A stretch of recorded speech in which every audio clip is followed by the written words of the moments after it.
Kejaksaan Agung Republik Indonesia telah menetapkan 9 tersangka dalam kasus dugaan korupsi terkait tata kelola minyak mentah dan produk kilang di PT Pertamina Persero, dan kontraktor kontrak kerjasama KKKS untuk periode 2018 hingga 2023. Kasus ini diduga menyebabkan kerugian negara sebesar Rp193,7 triliun per tahun, yang jika diakumulasi selama 5 tahun mencapai hampir Rp1 kuadriliun. Para tersangka dan perannya. 1. Rifa Siahaan, Direktur Utama PT Pertamina Patra Niaga. Diduga terlibat dalam pengambilan keputusan impor minyak mentah yang tidak sesuai dengan ketentuan. 2. Yoki Firnandi, Direktur Utama PT Pertamina International Shipping. Diduga berperan dalam penggelembungan biaya transportasi minyak mentah. 3. Sani Dinar Saifuddin, Direktur di PT Kilang Pertamina Internasional. Terlibat dalam proses pengadaan minyak mentah yang menyimpang. 4. Maya Kusmaya, Direktur Pemasaran Pusat dan Niaga PT Pertamina Patra Niaga. Diduga berperan dalam penyusunan dan pelaksanaan proses pencampuran atau pengoplosan bahan bakar Pertamax RON 92 dengan minyak mentah berkualitas lebih rendah. 5. Edward Kohn, VP Trading Operation Pertamina Patra Niaga.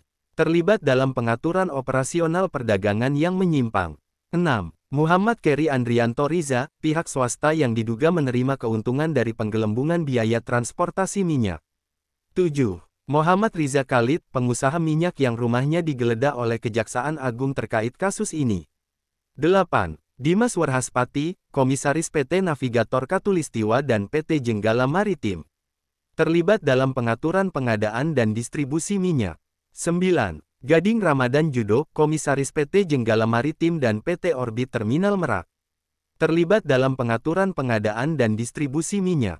Modus operandi. Para tersangka diduga mengabaikan regulasi yang mewajibkan Pertamina untuk memprioritaskan pembelian minyak mentah domestik. Sebaliknya, mereka memilih mengimpor minyak dengan harga lebih tinggi, dengan alasan bahwa minyak domestik tidak memenuhi spesifikasi kilang, meskipun terdapat bukti sebaliknya.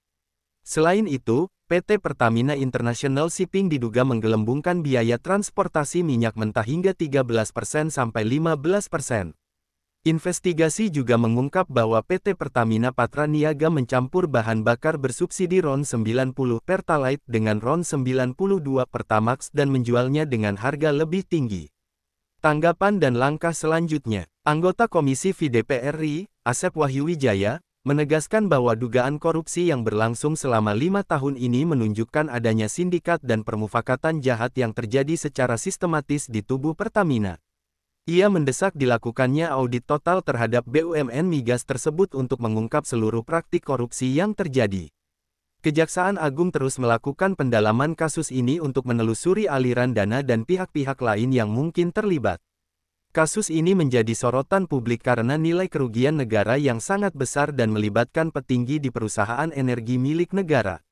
Pemerintah dan aparat penegak hukum diharapkan dapat mengusut tuntas kasus ini dan memastikan bahwa praktik korupsi serupa tidak terulang di masa mendatang.